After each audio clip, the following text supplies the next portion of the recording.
Hello and welcome to Physics Teacher. After students take grade 10 math, they seem to think that SOHCAHTOA is pretty much all there is to know about trigonometry. Well, in this grade 11 math tutorial, I'm going to go through all the basic information you need to know about your 6 trig ratios. That's right, I said 6. Let's get started.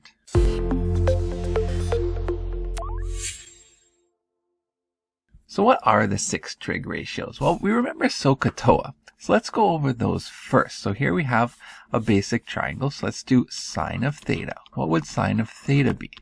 Well, it is opposite, so 7, over hypotenuse, which in this case is 25. Okay. Cos theta, we remember cos theta. It's adjacent, so 24 over hypotenuse. And then we have tangent. And so tan theta is opposite over adjacent. Now the 3 additional ones that we're going to look at is going to be something called a cosecant of theta. And it is the opposite of sine. So instead of being opposite over hypotenuse, it's going to be hypotenuse over opposite. Then we have secant theta. And it's the opposite of cosine. So it is going to be hypotenuse over adjacent. And then we have our cotangent of theta. And you guessed it, it's the opposite of tangent. So 24 over 7. So far so good. Let's move on. Now in grade 11, we like to look at special triangles. So here's 2 very important triangles. Let's say we took a right angle triangle, which again is the only thing we can use our trig ratios on, but we make both sides 1. So you can use Pythagorean theorem and determine, well, the hypotenuse then would be the square root of 2. Then we have this other triangle. Let's take an equilateral triangle, split it right down the middle. Right, so that 60-degree angle, we split it right down the middle so that we have a 30-degree angle. Okay, so in this equilateral triangle, since we split it right down the middle, this is 1. Okay, this side is 2, and you can figure out what that middle height is using Pythagorean theorem. Turns out to be root 3. All right, so now we're going to figure out what the sine is for some of these angles. So if we look at sine of 30, so if we look at 30, it is going to be opposite over hypotenuse. So it actually equals 1/2. What about 45? Well, opposite over hypotenuse. So 1 over root 2. And 60? Well, opposite over hypotenuse. So root 3 over 2. So what would be the sine of 0 and the sine of 90? Well, let's look at this perfect arc. This is a circle, but we're just looking at it, the circle between 0 and 90 degrees. If I were to look right at 30 degrees and draw a triangle, what are the lengths of the sides of this triangle? Now, we call this a unit circle, so the hypotenuse is 1. That's the radius of the circle. So if this were theta, well, we know that the sine of theta is 1/2. And sine is opposite over hypotenuse. So that means the opposite side must be 1/2. Okay, and the adjacent side, well, so the adjacent side, or the x-coordinate, what would that be?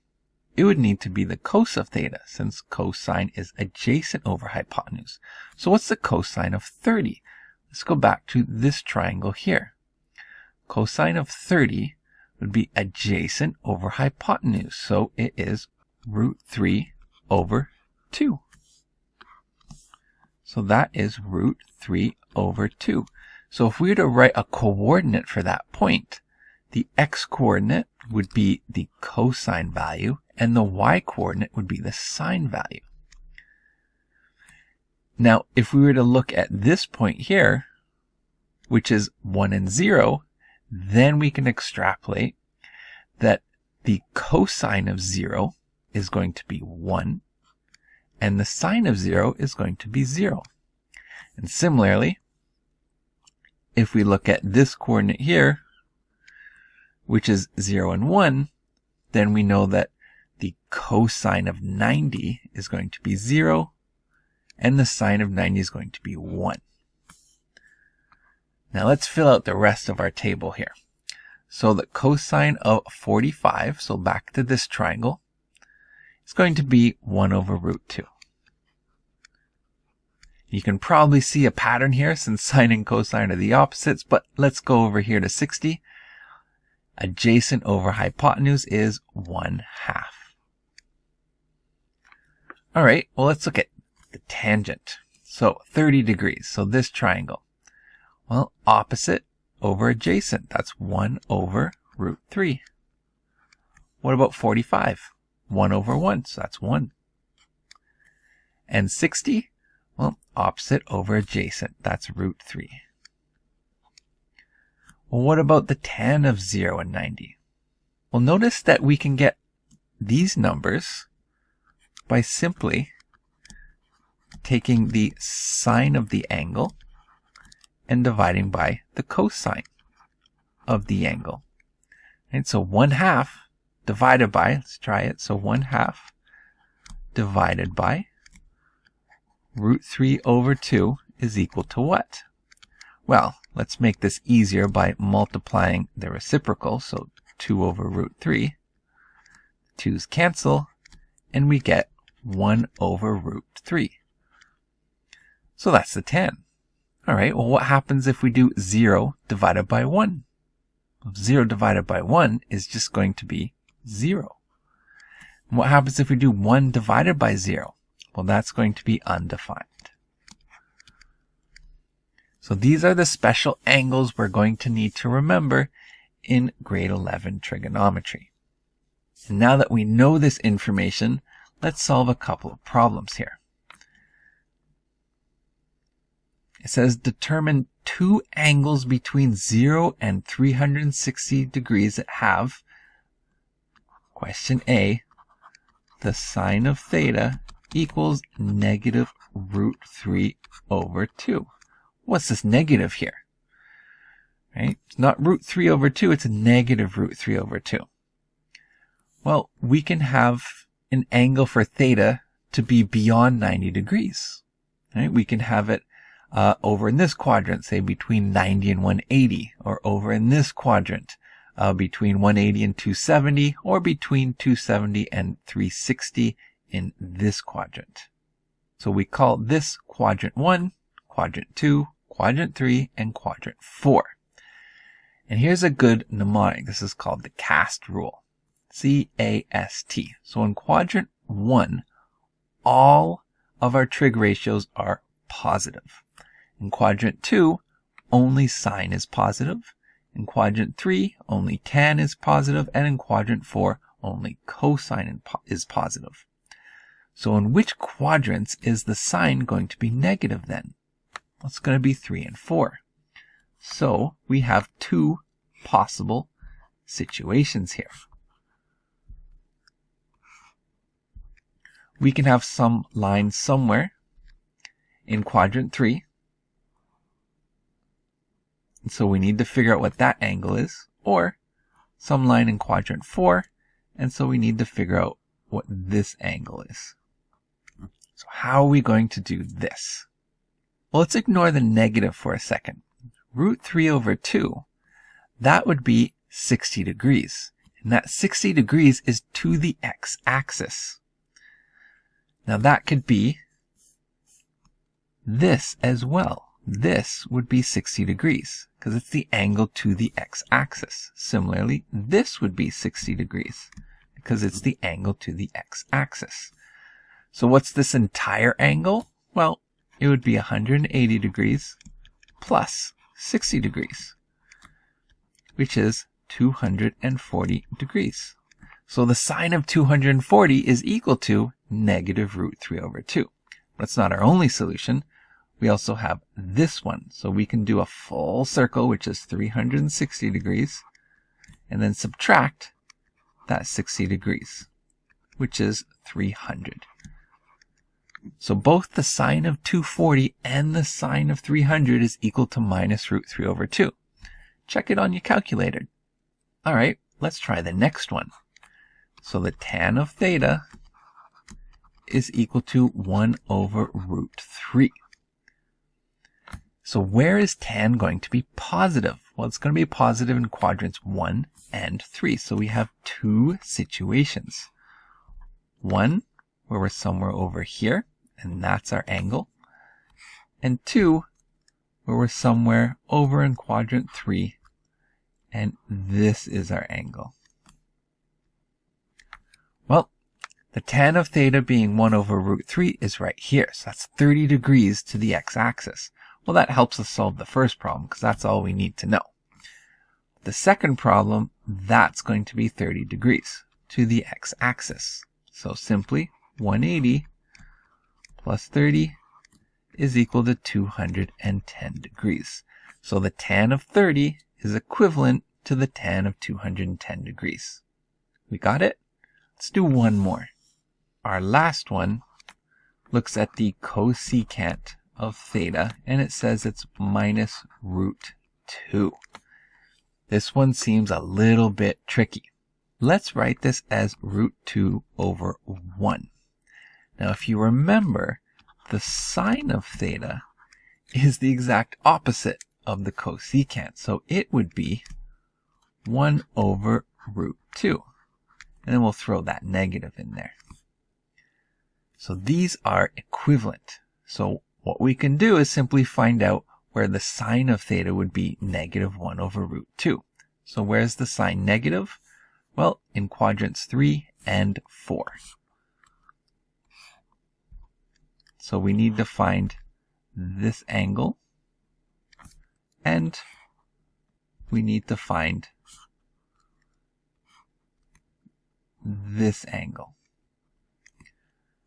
Well, 1 over root 2 is the sine of 45. So to the x-axis, this is 45 degrees, and this is 45 degrees. So let's do 180 plus 45. And that's going to equal 225 degrees. Then for this one, we're going to do 360 degrees minus 45 degrees. And so that's going to equal 315 degrees. So the cosecant of 225 is equivalent to the cosecant of 315 degrees. Now that we can do that, what are we going to do here? So the sine of 300 degrees. Let's write an equivalent expression. So how are we going to figure this one out? So this is somewhere over here. Right there. This is 300 degrees. That means this is 60 degrees. So what is the sine of 60? If you remember, the sine of 60 is equal to root 3 over 2. But in this quadrant, is sine going to be positive or negative? It's actually going to be negative. Therefore, the sine of 300 is equal to negative root 3 over 2. All right, well, where else would this be true? Sine is also going to be negative over here in the third quadrant. And for it to be equal to negative root 3 over 2, it's going to have to be 60 degrees from the x-axis. So if we do 180 plus 60, we get 240. That means the sine of 300 degrees is equivalent to the sine of 240 degrees. All right, let's try the next one. The cos of 230 degrees. So 230, which quadrant is that going to be in? It is going to be in quadrant 3. So we have 180 plus another 50 is going to give you 230. Okay. Now I don't directly know what the cos of 50 is because it's not one of our special angles, but I know cosine is going to be negative in this quadrant. Where else is it going to be negative? Well, it's going to be negative in this quadrant. Remember CAST, C-A-S-T. And an equivalent expression would mean that this angle needs to be 50. So what is that angle? That angle would have to be 180 minus 50, which is equal to 130 degrees. So the cos of 230 is equal to the cos of 130. Why don't you take a minute and give these last two a quick try for yourself. Pause the video if you have to, and then I'll show you the answers. Alright, your minute's up. Here are the answers. Did you get them right? Let me know in the comments, and if you have any other questions. And also, if you plan on taking grade 12 physics sometime soon, this year and next year, you can download my entire course pack for the course for free right now in the description.